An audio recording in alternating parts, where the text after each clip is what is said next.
Bam. Hello. We're back. We're in. It is another episode of the Atomic Cast. It's me here, Tom. Hi. And I'm joined by Zahir. Hello. Hello. Sorry we missed last week. We're probably going to drop to kind of every other week at the moment, just because we're quite busy with a lot of things. Lisa's got a new baby, busy with work. Zahir is busy building beautiful things. That beautiful thing there. So yeah, there's lots of everyone else is also quite busy with various little projects and things. So we might drop to every other week for a bit. It might stay at every other week, who knows? But we wanted to get some quality content in there for you. So we also, there was nothing else to talk about really, to be honest. Nothing really was happening in the world. It was a bit so we'll jump right into today though. We're going to talk about the low point meta of MESBG. The reason we're doing low points is because I started looking this up a week or two ago, and there have been lots of around us events that are all kind of 400, 450 points or thereabouts. So we wanted to have a little look and see, with all the data and stuff, using actual facts, what is the meta? The hard facts, the truth. But first, we should talk about what is a meta, because some of you might be like, no idea. So here just said, yeah, actually, no idea. It's fine. Nope. So when people talk about metas and they talk about, what it is, the easiest thing to talk about is kind of, if you are going to go to an event, what kind of armies are you going to see? So if I was to kind of put Zahir on the spot a little bit here, Zahir, yeah, you're coming to a 450 point event. Yeah. Name some armies you're going to see. Goblin Town, the Scout Legions, Lake Town, stuff that has low point warrior models that are effective horde armies, basically. Yeah, I mean, obviously not Lake Town, because not everyone is a baller and can afford a Lake Town army, or just corporate discounts. But it's all good. So yeah, commonly used armies, and then as you're about to say, before we kind of cut you off a little bit, the how many lots of models, things like that. So what does that army look like? And everything you kind of listed there has a high model count and effective models at killing stuff as well. Yeah. So and low point heroes that do stuff well. Yeah, efficiency. Yeah, that kind of stuff. We've talked previously about some of the most points efficient heroes and things in the game, and what you think are some of the best legions. Feel free to go and have a look at that. It's in one of our other videos. Cinder players. It's probably last episode, to be fair. I think it might have been. But yeah, have a look at that if you want to find out more. But the other question, of course, is there actually a meta in Middle Earth? If you look at a lot of the other game systems that are quite popular, like Warhammer 40,000, for example, if you were to go to a tournament, I've been to a couple of 40k tournaments in my life. At every single one of them, I've played the same army at least 3 times, not being controlled by the same dude, but the exact same army list 3 times at least out of 6 games. Yeah, every time. So boring. It's the worst. Quite different in Middle Earth, I think. Yeah, well, I think it's because of the films. I think that and the books really help give it diversity, because everyone sort of resonates with different bits of the films or different bits of the books or different themes, or they just want to play pure sweat and want to go hard and just mix up stupid stuff like Spider Queen and Nazgul and stuff. Yeah, I mean, there is a difference in the kind of top table meta and then the general tournament thing. It's getting closer together now, but for a long time you'd almost see kind of tables 1 to 5 would be very spiceless, and the rest would all just be, you know, whatever you felt like playing. But it is starting to filter through the rest of the field now. That's getting quite competitive as well. There are certainly armies that you always see near the top. So to rattle off a few off the top of my head, like Corsair and Harrods combinations, and just Corsairs and Harrod in general are always up near the top. The Lake Towns are always up there. There's always going to be someone with like some form of Rohan chilling out at the top somewhere. Moria have played well, can chill out at the top. Angmar always up there. But even then, we've just named like 5 or 6 different armies that are always up near the top, which is basically just a massive props to Jay and the design crew over at Games Workshop. Like the game is quite well balanced. Good job, very well, isn't it? Yeah. There you go. Praise for Games Workshop on the YouTubes. Drink it in. So what we're going to do is we're going to have a look. We have got some hard data from some previous events, which is why we're focusing on low point stuff, because these events were all hosted by either myself or some of our friends in London, so Curtis and Zahir and things. So we've got access to all the lists and things that we're kind of pooling together, having a look at what kind of the average numbers and things in those armies were across the whole event and across the podiums. And then we've got a couple of example lists from both of us, which we have podiumed with at different points, just to have a little look at and see what they're like, basically. And this is all at GBHL 80 events. Anyone's wondering. So that's the slightly lower tier of the GBHL events, but only because there wasn't that many GBHL 100 events to pull data from. We can hopefully come back and look at this further down the line. Once we've had some more events come up and things like that. So that'd be nice. Well, I can say thank God Into the West didn't happen, because I would probably got completely smashed in the face if I was taking the same army I did to your event. Yeah, probably. In the nicest possible way. So factions and alliances and all that jazz. So it's a bit of a mess. I'm sorry it didn't format as nice as I wanted to, but over to one side of your screen you will see what kind of alliances people are taking. So this is from it's something like 90 odd army lists that we've had submitted. You can see that the vast majority of people are bringing just pure mono faction armies. This is all under 600 points. So 400, 450, and 500. Vast majority of people bringing pure armies. Lots of people bringing legend legions, some greens, and I think that might be one yellow alliance. Just one. Yeah, the whole data set. Which one your tournament? That would, yeah. That one. The only one. So thoughts on that? Any thoughts and opinions on that? I'm really surprised that a lot of, like, over half is pure. I thought more people would just be using alliances and stuff, and just sort of, you know, I mean, admittedly at lower points you do want to sort of go pure, so that makes sense.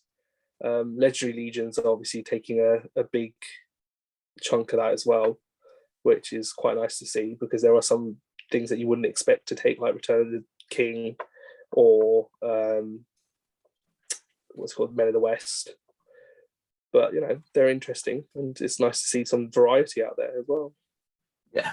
I mean, a lot of legendary legions do just kind of pull straight from the pure, so that would be even bigger. I think you're right, though, like at the lower points it's quite hard to ally things in. I think off the top of my head, when I was putting this together, at least half of those green alliances are actually Harrod and Corsairs combined. Which is actually a really good low points alliance, because you can take Suladan and Dalamir, 18 warriors in each, and then you're sorted basically. Pretty much, and Harrod and Mordor, basically Harrod and whatever you want. Just Harrod. I think as we're talking about meta, I think Harrod are probably one of the best factions to just be, like, you know, allying in and taking pure, really. And yet, how many times are they going to be on the podium later on when we talk about that? Yeah, we'll have to see. Oh, really? Spoilers. Yeah. Not a sausage. Okay. You knew that. You were at all 3 of those events, so I know, but I don't remember things. So over here, right, this is the one that's a bit of a mess. I'm sorry, I thought it would put it in order for me. I probably could have worked out how, but I'm not very good at computers. So you got Minas Tirith there being the most represented faction. And there's the legendary legions are all separate. So I mean, if you add the 2 scouts into Isengard, you're probably going to start getting quite a lot. But Minas Tirith got at least 5 lists there. Rivendell,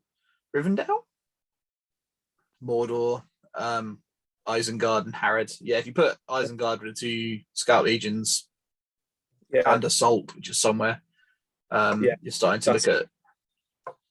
But I think that's because they are incredibly well priced warrior models that are just really good. They're really solid. Like fight 4, strength 4. If you're taking the armored Uruks, they're defense 6. You know, they're just so dependable. You know, in the hands of a good pilot, they would be just insane. And so I think they deserve their place there. Basically, yeah. The Rivendell's one that throws me off a little bit at low points. Wasn't really expecting to see them so well represented. But I guess that's another. They don't have a legendary, so nothing's pulling them away from that. And it's low enough points about 1 massive hero and a full warband of elves. Yeah, it's pretty solid. Well, I mean, like if you look at when I think there was at least 2 or 3. I can't believe it's not Borodor weren't there, and it was just like a lot of the good side of the draw were like taking 1 big hero and then just a few troops, and they were doing a lot better. Huh? I don't know. I only saw me and the guy next to me. Basically, because you played the same guy twice, didn't you? Yeah. Bless. I was on those top 2 tables where it was just me and the other guy who were just swapping around the whole time. So I basically just saw his army a lot. But but no, it's good. And then I forgot that the Walls of Isengard is in there as well somewhere. So I mean, Isengard does end up with like 6 or 7, I think, by the end of this. I also think it's missed off a data subset somewhere, doesn't it? So, but yeah, the Scout Legions, they're great. Yeah. But again, interesting. Oh, there is one on the podium later. It's all right. But yeah. So yeah, the other thing that we're talking about, is there a meta here? If you look at that, it doesn't really scream meta. Yeah. I think there was a 40k tournament a little while ago where 33% of the field took the same army. Yeah. And it's just like not in our game, you know? No, I know. We've got a nice variety. I mean, so many. I can't even bother to count. There's so many different armies represented here. It's fantastic. Yeah. And that's great to see. So that's lovely. And a really nice spread of like good versus evil as well. Yeah. Which is quite nice. And that is, I mean, like you look at like Lee, he doesn't ever play evil. And now he started playing evil. But I think there's a real sort of like split down the middle with a lot of people where like, I just want to take good armies, or I just want to take evil armies, and that's it. And it's just like, you know, it does influence people a lot. And then you've got all the lore and everything that just helps sort of go, oh yeah, I really like dwarves, so I'm just going to take all the different flavors of dwarves there are, but that's it. You know, it's quite nice to sort of see that loyalty, like people who used to play Easterlings all the time, and now they're like, yeah, we're finally getting stuff. Everyone go away. Yeah, stop taking my army if it's good now. Yeah. I do like, because that's quite interesting. I've just noticed it. What defense are Warriors of Minas Tirith? D6. What defense are Rivendell Warriors of Sword and Shield? D5 and 6. D6, yeah, cool. What defense is Urukai? D6. What defense are Moran and Orcs? D6. Just looking at the bonds, but take that with whatever you will, really. Well, I agree with that though, because like I took a mixed force of Gundalads and Hunter Orcs, and the Gundalads had a whole I had like, actually you'll see it in the next slide of my 500 points. They literally held up a flank for the whole game. That is not the next slide. in a couple of slides. In a couple of slides. But it will. Yeah, they'll forget by the time we get to that because we take ages talking, and it's just like D6 warriors just shielding against higher fight models. There were Uruks, strength 4, fight 4. They just held up the line the whole game, and it's just ridiculous. Yeah, they don't have a right to do that, but they do.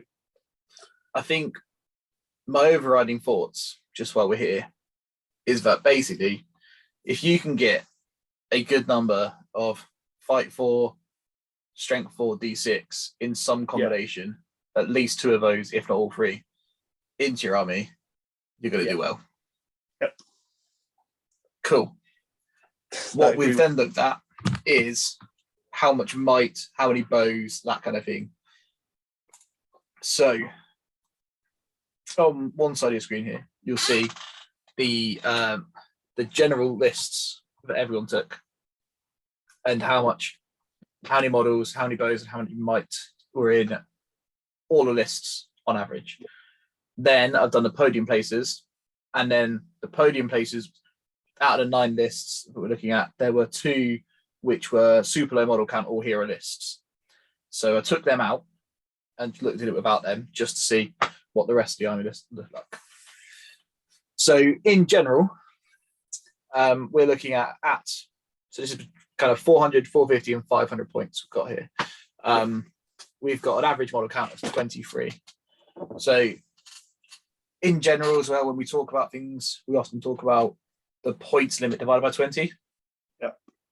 So 23, you can consider our average points here is 450.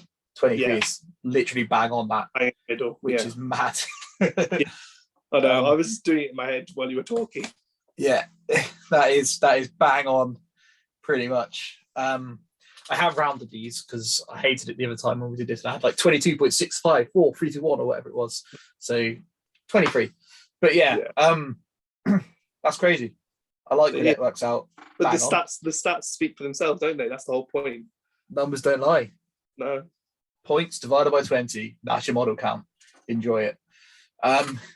6 bows. 6 bows is an interesting thing. There's a lot of armies that don't take bows. So yeah. I think you should always have a couple of bows just to, if you're evil, to shoot into combat, that stupid time where you shoot into the hero's combat and then end up wounding the hero in the last few turns when they're fighting against an orc. It's just the best feeling ever. Yeah. It's ridiculous. Bows can do all kinds of fun things for you. And then 6 might. That's quite high, actually. I'm quite surprised by that. It's good. That is higher than I thought it would be. Yeah. I think the other general thing people say is the points limit divided by 100 for might. Okay. So 450 divided by 100, you're looking at 5 might. Yeah. Maybe divide by 100 and add 1. Yeah, I would, if I was doing 500, I'd be looking at at 450, I'd be looking at 5 or 6 might, not 4 or 5. But it's interesting because that means you need to take at least 2 heroes, which counteracts our previous thing of only take 1 hero. Because unless you're taking Boromir or Azog on Warg, no one else has 6 might. Well, none of those armies that you just said made it to the podiums. Which is reflected just next to it, where you see that the podiums, the model count goes up, the might count goes up. Yeah. The bows does come down. Yeah. Which is interesting. Because again, I think it's just maximizing your troops.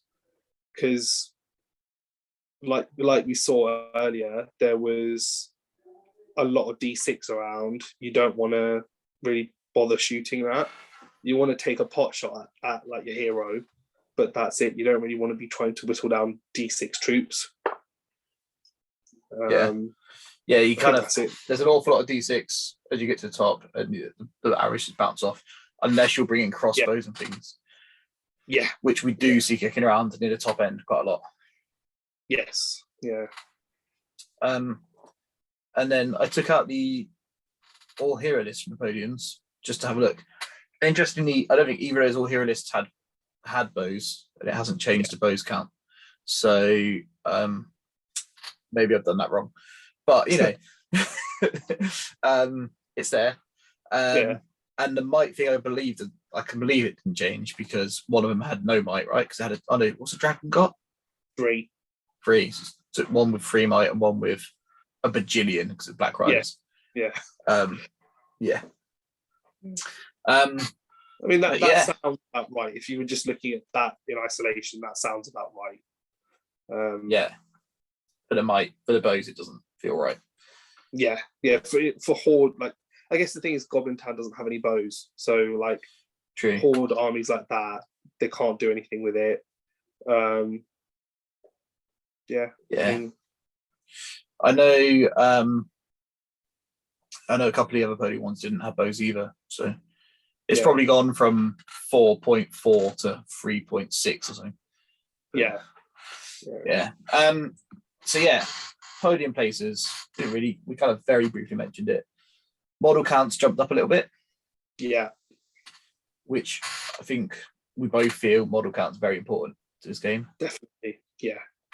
It's not gone up by a lot, but it has gone up a little bit. No. But it has gone up a lot to the average. Yeah, I suppose. Because I think those extra like 9 models can just swing a game, to be honest with you, because you know they could be somewhere where the battle's not. Oh yeah, on the without the all hero list one, we've jumped up almost 10%. Yeah, not 10%, almost 33%. Maths is hard. It's a wonder I managed to produce this. So yeah, you've got up 33% your model count, which is huge, isn't it? Yeah. Sorry, I was looking at the just the podium ones where it's got model count 26. Yeah, jumping up to 32 model count is I mean the thing massive. is you won't always be playing the top players. The first couple of rounds you won't be until it gets all settled. So I also know for a fact that at least 2 of them are my fault. But you know, I think I had 2 of the top 5 model counts were both my armies. Which both podiums, it's all right. And that's proof enough. You know, the thing is, numbers in the hands of a good player can win you the game.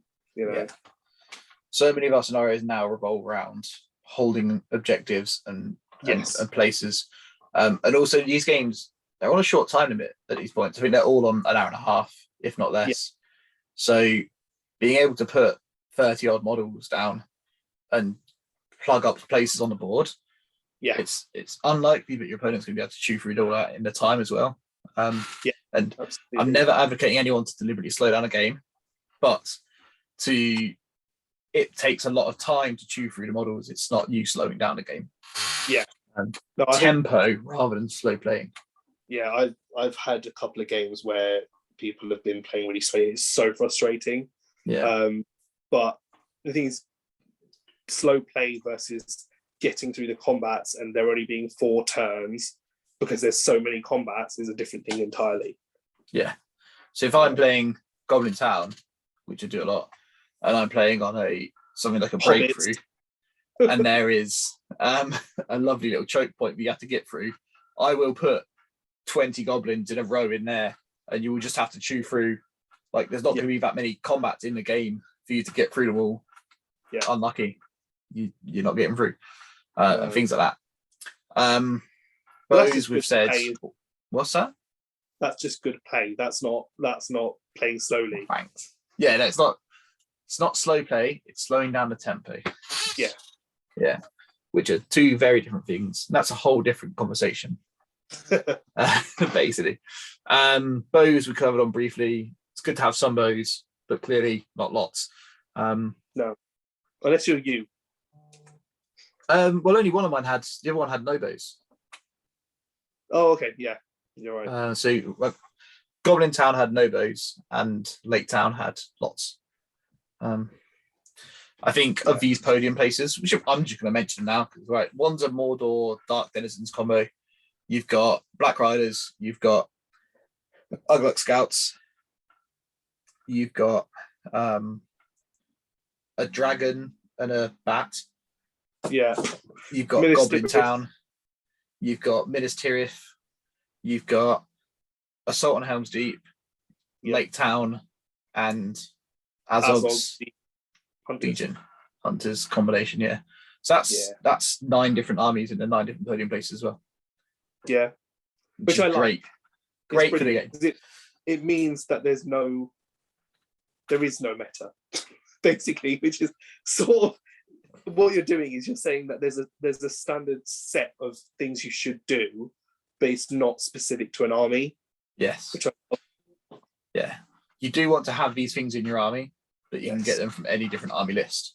Yes. As long as you can do these things, you'll succeed. But yeah, which I like, because then it means you don't have to take something you don't like. Because I've heard a lot of people saying with 40k, you get a new book release and that's the new meta, and then a new book comes out and that's the new meta, and it's just like, what's the point in that? Yeah. Every book changes the meta every time it comes out. It's stupid. So yeah. And then interestingly, we got the might's gone up by 1 to come up to these podium places. So, but again, you have more models and you have more might than the other person, you're going to win the game. Yeah, that's just facts. I think that's taking like your 60-point heroes that are really good with 3 might, your 3 might strikers with 1 fate, because like you said, 60 points for 3 might, you're overspending. Come on. All right. All right. Mr. Mike Machine over there in Lake Town. Lake Town and Goblin Town. Because, you know, you can buy all your lovely models from Atomic Cards, and then you can... if you would love to chase the meta, feel free, if it doesn't exist, feel free to head on to Atomic Cards at UK. You can buy all your lovely middle-left models, as well as some nice terrain, battle mats, and put them on. Right. That's your ad break over. We now return to our scheduled... What's next? Right. Here you go. Here is my list. You've seen it before. If you've watched, you can actually talk a little bit more in depth about it if you want. We've got a playlist where it's full of all of this for all of us have taken to tournaments. So there's some short ones, which are just the armies that we've taken. And then there are some longer form ones of us talking about some of the ones that we've podiumed with, just because it's nice. So this one here, this is my 400-point list. To I can't believe it's not Borodor. And I got 2nd place with this, which was quite nice. So I've got Bard, he's got armor and a horse. I've got 5 Lake Town Guard with bow, and I've got 5 Lake Town Guard with spear. Then I've got the Master Lake Town, he is my leader. I've got 5 Lake Town Guard and 5 Lake Town Guard with spear. Then I've got Alfred, he's got 5 Lake Town Guard and 5 Lake Town Guard with bow and a spear. So I've got 33 models. So I'm above average for the podium places with this, even without the all hero lists in there. I've got Tembos plus Bard doing Bard things. Then I've got a natural 5 might plus Alfred can give out free will to become might. So I'm looking at 7 or 8 might in the game, which is at that point quite nice. That. So you played against it? Yeah, I have. How is it? What's it like? Horrible. I know it's a really good army. I think it's just like, you know, it synergizes really well, and I tried my hardest to make it like to split it up, basically, because that was the only way I could see beating it, by just stealing you off those synergies. And if you can get them all together, because, like, you know, we played a Maelstrom Star, and I was like, okay, that's good. Gives me a second to try and beat it. But I think if it's 2 lines clashing, it's just going to chop through things, because you're going to get the fight value up, you're going to get just bodies in, and it's going to do lots of damage at 400 points, which it has no business doing because they're peasants. These aren't peasants. This is a trained army, I'll have you know. Of people who apprehend fishermen, and that's it. Hey, look. Yeah, it's silly. They have no business being as good. Yeah. Basically, how it works, if anyone doesn't know, is you obviously got lots of models, as Zahir just said, loads of models. Then you've got the master who can use a point of his might to do a rule called money bags. So everyone within 12 inches of him gets +1 fight and counts within being in the banner. Now, it does synergize nicely, except for Bard doesn't really benefit from most of his stuff, which is a bit annoying. But he doesn't need it. He doesn't need it. And also the fact that he can take armor and a horse in this army is ridiculous, because he never has any armor or a horse when they're fighting in Lake Town. I'm not salty at all. Yeah. So yeah. What you've then got is that puts all the warriors to fight 4. So you've got 30 fight 4 warriors. And earlier we were talking about how fight 4 is great. And it is. We love fight 4. Having a big 12-inch banner is also insane at low points. Yeah. Lots of people try and get banners in. But if you try and get a banner in, you're paying like 25, 30 odd points for it. Yeah. And you don't really want it in combat. What's that? That's like 5 models for you, isn't it? Yeah, it's another 5 models, yeah. So it's just a massive tax on your army, especially at low points. It's definitely. I mean, what is that? That's like a quarter. That's like 1/16 of your army at low points, just for a banner. Yeah. That's a lot. Yeah. So, and it's an easy target, it becomes instantly just a big threat. And what we try and do, I know we said earlier about bows, you got a couple of bows. I've gone really hard on the bows here. I'll be honest. Didn't sit back and shoot them once. No. Actually, we did. There was one game. Not Storm the Camp, the other one. Capture the Flag, whatever it's called. Yeah. Retrieval. Yeah. Retrieval, where I just sat back and put my gun line there and went, come on, then, let's be having you. And he did not. But yes, basically what I've done is I'm going to have more bows than you. Yeah. So whoever it is, if they want to sit back and shoot me, they can't. And it's to try and counteract the soft squishiness of my warriors. Most of my lads are only defense 4. So they will lose a sustained shooting battle unless I kit them out with as many bows as I can physically fit in the army, which I have done. Because that's kind of it's like your nuclear button kind of thing. Yeah. We rolled it out. Destruction. Mutually assured destruction. Yeah. We rolled it out the other day just to see what would happen if I chose to sit back and shoot against like an Uruk crossbow heavy list. It ends very badly for me. But that's about the only one really, and it wasn't even crossbow heavy. I think we're talking about like 5 crossbows on it. It still just slapped me around because the defense is so low. They're on 4s, aren't they? They're winning on 4s and I'm winning on 6s. Yeah. But you've also got Bard who can just pew, pew, pew, pew. Yeah, machine gun Bard, and put out any of the big threats on their way across to you, which is the other big thing. Yeah, because Bard is fight 5. And the master goes up to fight 5 when he does his money bags, but he's also unarmed. Yeah. Other than that, you don't have any kind of high fight in the list. Your warriors are all fight 4, but there's no like big fighty heroes. Yeah. Bard does have strike though. But what you can do is at slightly higher points, so more than 400, you can put the 2 girls in. Yeah. And that puts Bard up to fight 6 when they're near him, which is just much better. So that's a nice little improvement. But generally, lots of models, loads of might. That's what kind of won me games with this. I think the thing is, you've got I think Bard is really good for his points. He, yeah, okay. Because I think for fight 5 striker, he's got his bow. As in, for low points, I think he's a really good hero. How many points do you think Bard is? He's 160, isn't he? He's so many points. Yeah, but he's worth it, I think.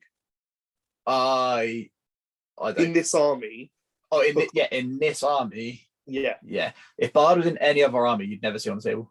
Oh yeah, no, absolutely. But I think the thing is, unless he Bard and the kids, you probably would. Yeah. But like Bard on his own, I think is just extortionate. It's like the Goblin King. You can afford to spend 130 odd points on him and Gollum for 160 total or 170, whatever it is, because your troops are so cheap, and then they can just go around and deal with the big threats.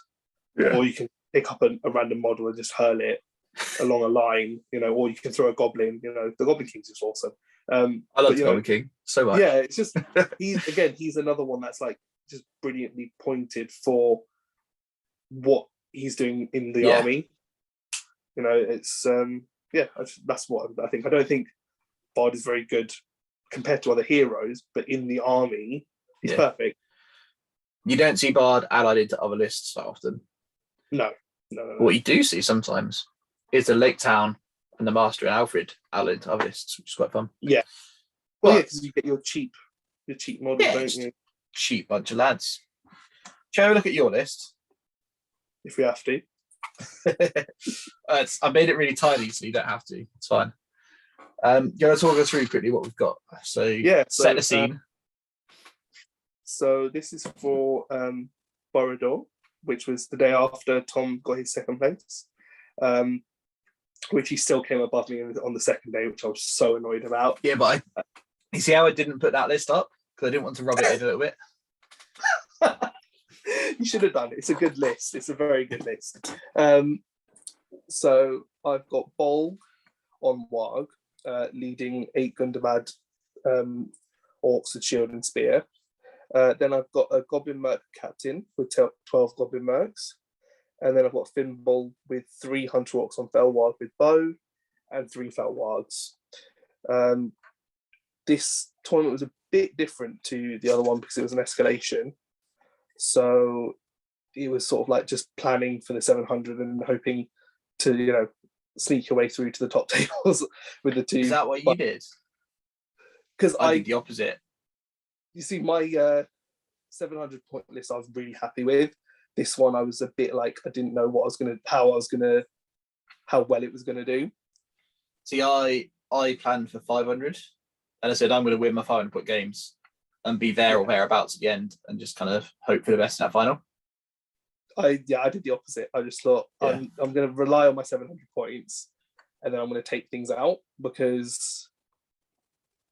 Yeah, I don't know why I did that. It was silly because we had 2 500 point games and 1 700. But or is that you just slapping your genitalia on the table and going, look, I know I'm going to be there or thereabouts by the end of the tournament. So I wish I could be that confident. No, the thing was like, especially because I knew the London scene, I knew there was going to be some siege weapons around. So I just took the Goblin Mercs just for that, to try and neuter that. Yeah, but and then I think someone else took them as well. Took a trebuchet, didn't they? They did. They didn't do well. Yeah. But trebuchets are not assault on Helm's Deep ballistas. No, they're not. Or Mordor catapults. I'm talking to you, George. He said he watches the channel. So okay. he's Hi, a guy George. in our London group. He loves the channel. But yeah. All the London Mandem. Am I doing that right? Exactly. Is that how London? Yeah, bruv. In it, you get me. Yeah. Shout out to London scene. Do I strike you as that kind of person? It's just the London Mandems, isn't it? Bruv. Yeah. So like, my God, the reason, like the Goblin Mercs are just there to like take up space, really. They did what they did. They did what they were meant to, which was hold up. How often did you deploy them off the table? I deployed them off the table once, actually. In the first scenario, because it was retrieval. So was it retrieval? Yes, it was retrieval, wasn't it? Yeah. So I just used them to pop up on the board edge because I was playing on like a Tatooine board, which was just ridiculous for Middle Earth. So I didn't have anywhere I could deploy them. So I was like, okay, well, they're going to come on from the board edge. and they just stuck on and took the objective, and then I ran away with it with Finball. But yeah, it's just like, every other time they were just deployed on a flank to just be really annoying, because again, they did not die. And it was the only time they died was to other goblins in my final game. But then I had other things to actually do killing and be good. Yeah. But yeah, Goblin Mercs can't recommend them enough. Gundalads. Oh yeah, they're brilliant. D6. D6 strength 4. Yeah. Like an Urkai, just slightly worse. Yeah. D3, fight 3 and courage 3. Yeah. Which is their only downfall, to be honest with you. And then so we completely forgot to chat about like the numbers, the stats. Yeah. Yes. Model count of 29, which is on the lower end of our podium places. But you've got Bolg. Yes. So we'll let you off. Which did absolutely nothing for me all tournament. Actually, how do you feel about Bolg being 20 points less than Bard? Like only 20 points more than Bard? It annoys me so much. Because basically I think that Bolg should have the getting better powers of the Keeper of the Dungeon. The Keeper of the Dungeon should have the getting better powers of Bolg. Right. Because you're never going to get up to 10 kills with Bolg. And Terror is not as useful, and Harbinger is not as useful when none of the rest of your army causes terror. It just helps shut off possible traps. But the way I play it is I make sure that Bolg can't be trapped, because I just plug up the gaps with my Gundalads, because I don't want him getting trapped because he's got a stupidly long base. I hate that base. It's so annoying. But it meant I could just do really silly things with it, and I was like, I'm not apologizing for that because he's got a silly base anyway. So like he just went scooting down into models that he shouldn't be. Do you like to Tokyo drift him as well? That's quite fun. Yeah. Love sliding him in sideways. And then we're like, that's silly. And you're like, so is his base. Yeah. I've had him trapped with 10 models in base contact with him before. So it's like, see, that's silly. It's like you're getting far too many. Oh, it's preposterous. But yeah. Your might here, we got 3, 6, 7, 8. Yeah. Yeah. And Master of Battle. Another high amount of might. Yeah. That was fun, except for the fact that in one of my games I had to use all his might in turn 1. Oh. It was painful. I rolled a 4 high in Contest of Champions. Oh yes. Against 2 goblins, not even a hero, just against 2 normal goblins. I rolled a 4, and he rolled a 6. And the banner wasn't anywhere near him. It was annoying. Well, that sounds like you deployed silly. Yeah. Fair. I will always admit when I'm wrong. Yeah. So our general thoughts, I think. I'm just gonna scooch it off here so you don't have to look at your painting anymore. Our little final thoughts. I think we both agree that for your average lists, your model count should be something around the points level divided by 20. Yeah, definitely. Well, I think you should be aiming for higher than that as much as possible. Yes, that was going to be my next little. But that's an average model count for average lists. I think if you want to do well, you should be going for more. But I also have a strong preference to hordes anyway. But I think if you want, some of the top lists we're seeing are getting big numbers. I do think that has diminishing returns as you go up higher in points level events. Yeah, I think there's definitely a sweet spot around 40 odd models. Yeah, and once you go past that, it stops being as important. Yeah, and also just stops being fun because you're spending so much time moving the models. You're not rolling dice. You're not having a laugh. Oh mate, that Goblin Town Shire game that I played, it seemed like it was going to be fun at first. Was that 500? 500. Yeah. Over 100 models on the table at 5 points. Do you want to know an even worse way to play that game? When you're playing Retrieval. Yeah. we had it on Clash by Moonlight, so it's a run into a wall of throw stones. Yeah. Still won. Banter. I mean, Gollum just went hero killing. But yeah. Bring some bows. Bows aren't essential to winning. But some is nice. Good. Just good fun. Yeah, some is good. And might we're looking at lots. The more you have, the better, basically. Definitely. As long as the rest of your list is also good. But again, as a general guideline, you've got 400 points, divide it by 100 to 4, add 1 to 5. That's where your might should be, unless you're doing like special different builds. But yeah, divide it by 100, add 1 for might as a baseline. And I think we're just about there, really. Yeah. What did you say about models? Fight 4, strength 4, D6. Yeah, that's the money shot. Yeah, or even if you can get like a mix of the two frontline backline, so you have like Black Numenorian frontline, Morannon backline. So you've got the fight 4 and the fight 3 and strength 4, fight 3. But yeah, you've got a fight 4 in the combats, D6 at the front, strength 4 coming from behind. You're having a good time. Or don't do that and just have 50 bajillion models. Yeah, that works too. That's my favorite. But then, to be fair, I also bring either strength 4 or fight 4, but not both. I'm gonna do that. So my Goblin Town will all have picks, so they can piercing strike up to strength 4. Yeah. And then you're looking at 50 odd. You don't care if they die. Yeah, 50 odd strength 4 models. Some of them will win a fight. And then the Lake Town, fight 4, loads of them. They're not defense 4, but again, got more of them than have you. And I'll probably kill a couple on your way across to me. So 100 Orcs, 2 strength 4 attacks, just dirty.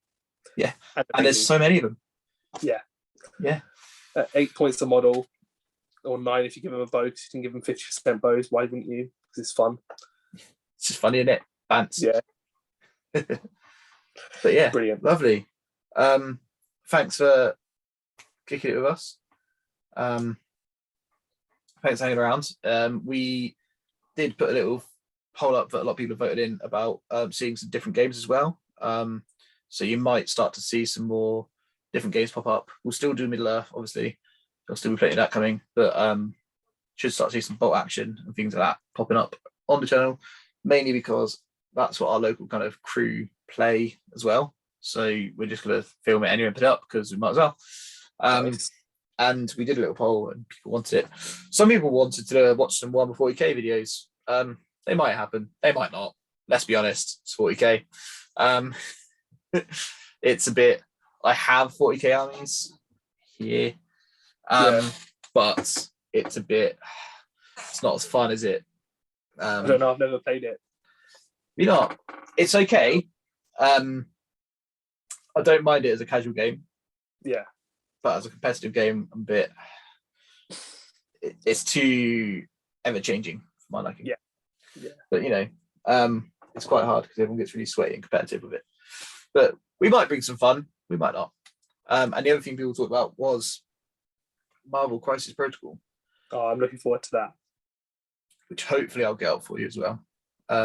Again, we do have some local lads that play it, but it all depends on what we're playing at the time. We are progressing nicely with upgraded gaming studios and things like that. So that's why there's been less battle reports recently, just because we are working on getting a new space for them. And once we do, there'll be more and loads, and it'll be really easy for us to film them. So testing out a new camera.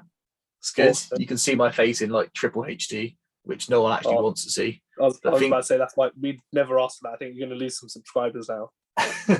But think about how good models will look under it. That's why I'm hoping. And your trophy. My trophy is not here. But I'm hoping if we you can get some models up close to it and they'll look all right, hopefully. We'll see. That's obviously not Middle Earth. That's a dinosaur. But no. I mean, who doesn't love dinosaurs? Who doesn't love dinosaurs? That's Sigma. But yes, we shall see. We've done that thing where we just talk about nonsense at the end of the video for 5 minutes. It's brilliant. It's just on brand. And stay tuned for our catch up of our doubles tournament in a couple of weeks, which we're looking forward to. Cardiff doubles, War of Wrath. We're gonna own that. Immediately following on from there, I'm going solo to Oxford for that 550 point. So I'm getting major FOMO of that now. Me and Curtis both going as well. Yeah. We just have to have a normal chat of the three of us and just be going on for hours. It's going to be good. But Lee's also coming to the doubles. So and Ross. Sweet. Oh, yay. So everyone's coming to the doubles. So it's going to be busy on that. Nice. If you're there, give us a shout. Come hang out. Obviously not during the game, because but yeah, after the game. Tom's super competitive. I'll chat to you. Tom can actually do all the the business. Right, because there's two of us, so someone can chat. But yeah, it'll be good. Yeah, right. Don't forget, like, subscribe, ring the bell, have a nice time, and we'll see you guys later. Bye.